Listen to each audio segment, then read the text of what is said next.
Hi everyone, today we have our guest David Ivano from the Lost Agency discussing the topic of using Google's own tools to discover the opportunities and potential for your website.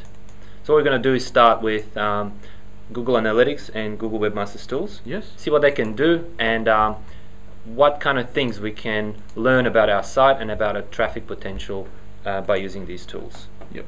Okay, so obviously the first place we'll start is the research. So there's obviously the Google AdWords keyword tool that gives you, I guess, a bit of an idea about what is the potential volume out there. The problem is with this tool, a lot of people they don't use it as well as they could. So an example, they don't put their location to Australia because First mistake? Well, it's a very common mistake, especially when you're not familiar with the tool. So unless your market is global. More than likely, if you're selling only within Australia, then you should set your settings to Australia. I'm guessing your next thing is set broad to exact. Yeah. Am I right? Yeah. Yep. Okay. Here's the wonderful thing: every day Google seems to change everything. So now they're hiding all the match types over in the left-hand corner. So you can quickly flick that across. And should we explain that a little bit further for those who are not quite clear on what broad and exact and phrase is? Well, I think it's something.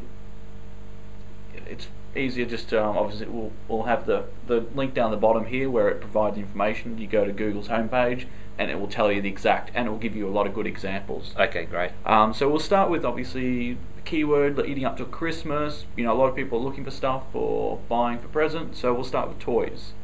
So in Australia, there's a fairly high volume of competition around obviously buying traffic for the keyword toys. But in terms of an exact match, there's only around about 4,500 potential queries. That's a local monthly. That's search. a local monthly thing. So obviously, if we're looking to buy that traffic on AdWords, it's not too expensive, maybe 54 cents a click. So I mean, it's something that may be more cost effective in the short term to just buy that traffic through AdWords. Is this what you would call a head term?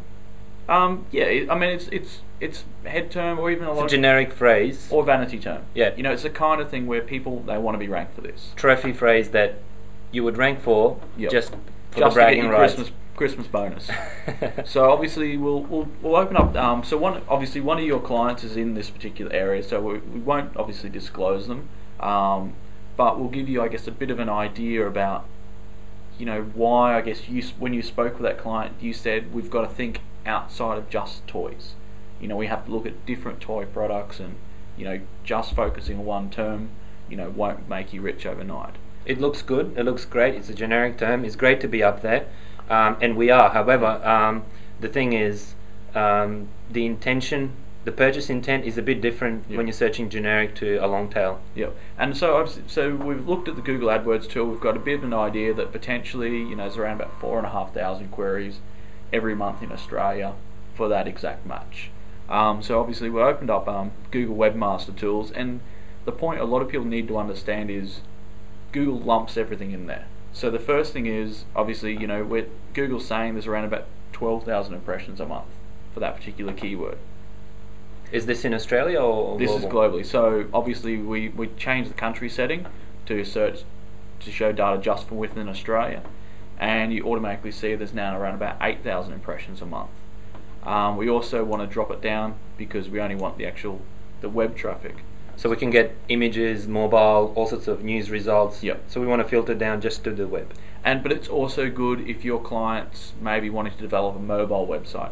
You can use Webmasters Tools data to say, well, there's potentially this much volume out there on the mobile market or for the image market. So it is useful, but ideally, we just want all the web traffic from within Australia over the last month. So according to Google, there's about 8,000 impressions where obviously the client site showed up. But we are now getting interesting data. So we're getting percentage change. We're getting there's a 50% uplift compared to the previous month. And this is something new that Google's recently introduced. So they're starting to show average position. Is it up or down? The click-through rate, is it going up or down?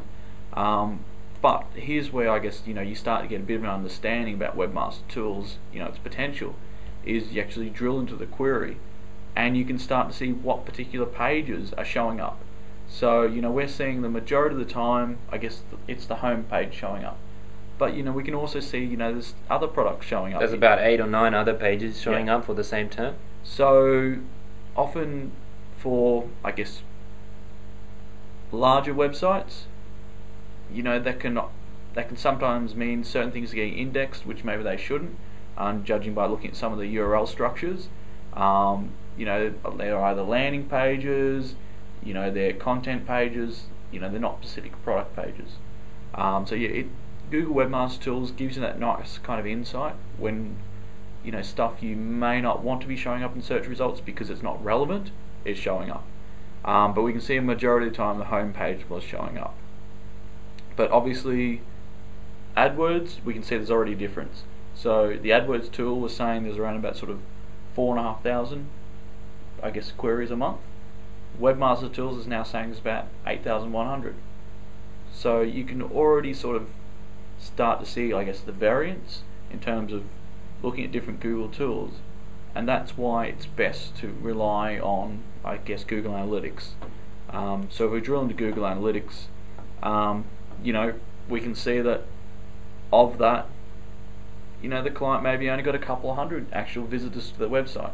So you can see there's that big kind of, I guess, variance between the Google data, and that's why, I guess, it's problematic to look at any particular source of data in a silo. If you're going to make a business decision, it's always best to rely on your analytics tool, because that's the real data. It does provide a wealth of data that you can dissect and analyze and present in different ways that'll give you that extra insight as to what is the actual traffic on your site, what are people doing, which sections they're going, which phrases they're coming through. Yeah, and it's sort of what is actually generating your business. So Webmaster Tools is always a little bit higher, a little bit more unrealistic, because it's every time someone does a search query, and obviously Google Instant, potentially that data is going to be slightly higher than what it should be because people are doing a lot more queries. Google AdWords, take it with a grain of salt, but really if you're making a business decision, you should be basing on your Google Analytics data, and it also gives you other data such as conversion rates and even bounce rates. Very important. If you're pushing a product that has a really enormous bounce rate, 90% bounce rate, you should probably drop that or reconsider your landing page. Are you doing something wrong with that? Are you targeting the completely wrong page for the wrong term? So there you go. So look at different Google, sources for information. They're important in your planning and your initial, understanding. But really, when it comes down to buy the AdWords traffic to test real traffic for your particular campaign, your particular target market, and do your analysis based on the analytics. So that's my advice there. Very good. Thank you very much, David. Looking forward to see you again in our studio. Yes. Discussing another very interesting topic. Until then, see everyone, and looking forward to seeing you again. Merry Christmas.